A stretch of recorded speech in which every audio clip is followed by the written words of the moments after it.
All right, third grade. So today we are going to actually be reviewing what you've learned the last 2 days, and that is about multiplication and division word problems. So the good thing is that you already had two amazing teachers teach you this. So this is just going to be me throwing these together and really helping you decide which one do I use. Do I use multiplication? Do I use division? And a lot of that happens with the wordage. So that's something you have to be really careful about. So a lot of times when you have multiplication, it's going to ask you for the total. How many is there all together?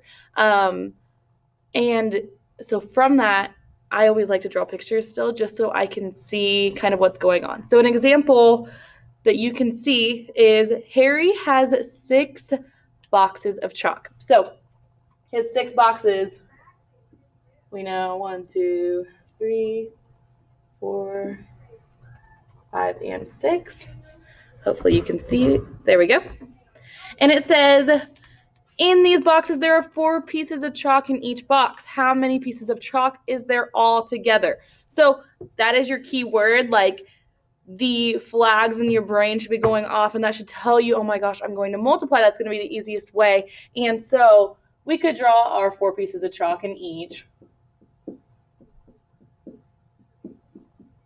And we could go through and then say, oh my gosh, they asked all together. So we're not going to be dividing that. We're going to be multiplying it to figure it out. So we could count them all up if we wanted to draw pictures. I just like to draw the pictures. It's better for me. But otherwise, we know that there are 6 boxes of chalk, or expo markers, I guess is what we should use. And there are 4 pieces in each box. So that is going to be our equation. That is what would help you through a word problem. I do want you to be aware, you might automatically see the word problem and see a 6 and a 4 and just want to go ahead and automatically multiply it. And I want you to make sure you are very careful about that, because people that write these problems like to trick you, and they like to trick me too. And so they might say Harry has 6 boxes of 21 kinds of pieces of chalk. And you need to make sure you're picking through and finding out what the question's actually asking for. So don't automatically see a number and say, oh my gosh, we're going to use that. Maybe he has 6 boxes of chalk with 4 pieces in each box on the 31st of October. Don't use that 31 because that's the date that they're using. So make sure you're really going through and you're finding what they're asking for. So those are your multiplication problems. Remember to look for the answers of when it asks for the total. Moving on to the division word problems. For division word problems, some of the keywords you're going to be looking for include one or each, per, or it implies how many each person gets, or what part is on the inside of something else. So that's when you're really going to be narrowing it down. You're going to be dividing things out. I always like to think about food. If I had to share my food, I know I would be dividing it in between a bunch of different people. And so I want to know how much I'm going to end up getting. So for this one, Lance bakes 35 cookies for the kids at his bus stop.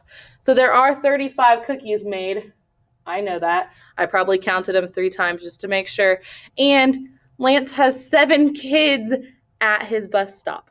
So Lance has 7 kids at his bus stop, and that's including him, that he's going to share cookies with on his way to school that day. So if he baked 35 cookies and each kid is going to get an equal amount, we know that those keywords tell us that we're going to divide. Because when we're thinking about it, not each of those 35 kids is going to produce a cookie and be able to make more of them. We have that, and we're going to split it up. So I want to know how much I am going to get out of the cookies. So we could draw this as a picture and draw 35 cookies and split it up. Should I do that? Okay, I'll draw 7 groups. 1, 2, 3, 4, 5, 6, 7.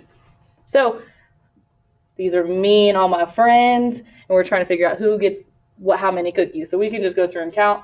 You get a cookie, 1, 2, 3, 4, 5, 6, 7, 8, 9, 10, 11, 12, 13, 14, 15, 16, 17, 18, 19, 20, 21, 22, 23, 24, 25, 26, 27, 28, 29, 30, 31, 32, 33, 34, 35.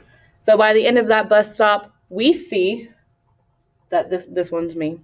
I am going to get 1, 2, 3, 4, and 5 cookies. So that is showing us that if we had 35 cookies and me and my friends got to share them at the bus stop, each of us would get 5.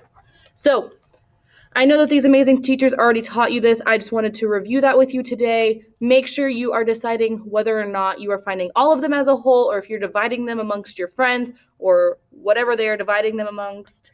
Remember, multiplication is going to ask you for the totals, and division is going to ask you for like how many each, or which one, or how many per person.